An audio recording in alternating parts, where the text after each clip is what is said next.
kalau ibu kasih pelajaran di papan tulis, kalau tuh main nanti ibu marah. Dulu aku takut bertanya karena guru galak.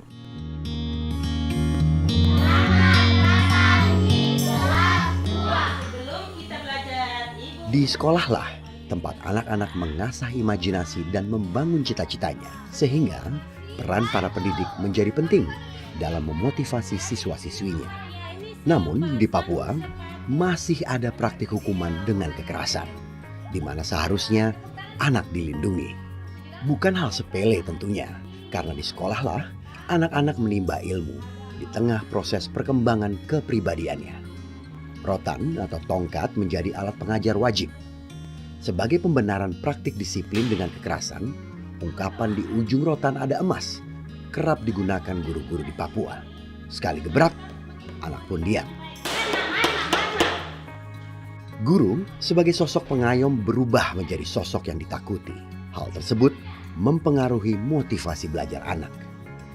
Jadi ketika kami mengajar di papan tulis, ada anak yang sedang bermain atau ribut, kami langsung tegur, "Hei, diam!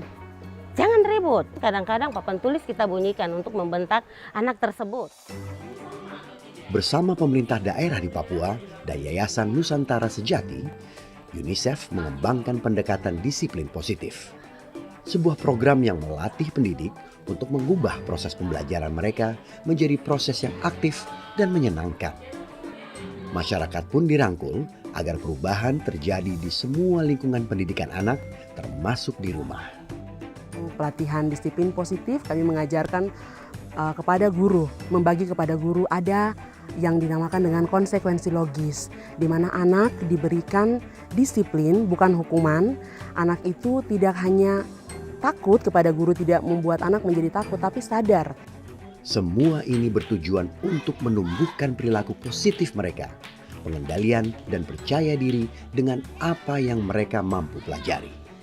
Setelah adanya program disiplin positif yang diajarkan kepada kami di sekolah ini, kami mulai mengerti sekali, bagaimana kita melakukan siswa itu seperti apa.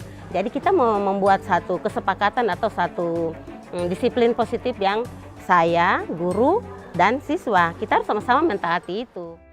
Penerapan disiplin positif di 20 sekolah dasar menunjukkan penurunan tingkat kekerasan dari 21% ke 4% untuk penghukuman fisik dan dari 13% ke 4% untuk penghukuman emosional.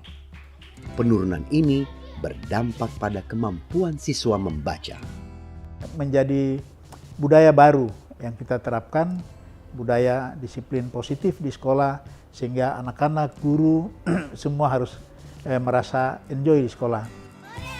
Sudah 2 tahun pendekatan disiplin positif diintegrasikan ke dalam program pendidikan di tanah Papua. Pemahaman masyarakat akan perbedaan disiplin dengan hukuman diharapkan berubah karena lingkungan sekolah berkontribusi untuk membentuk kepribadian anak seperti yang diharapkan.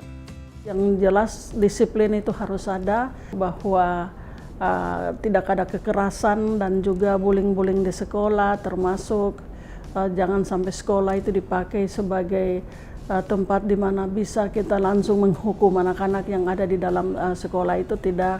Namun mereka sudah dilatih untuk disiplin. Lingkungan sekolah yang ramah dan bebas kekerasan penting agar anak tumbuh dan berkembang secara optimal. Hal ini berkontribusi dalam membangun karakter sumber daya manusia yang disiplin dan menghargai hak orang lain.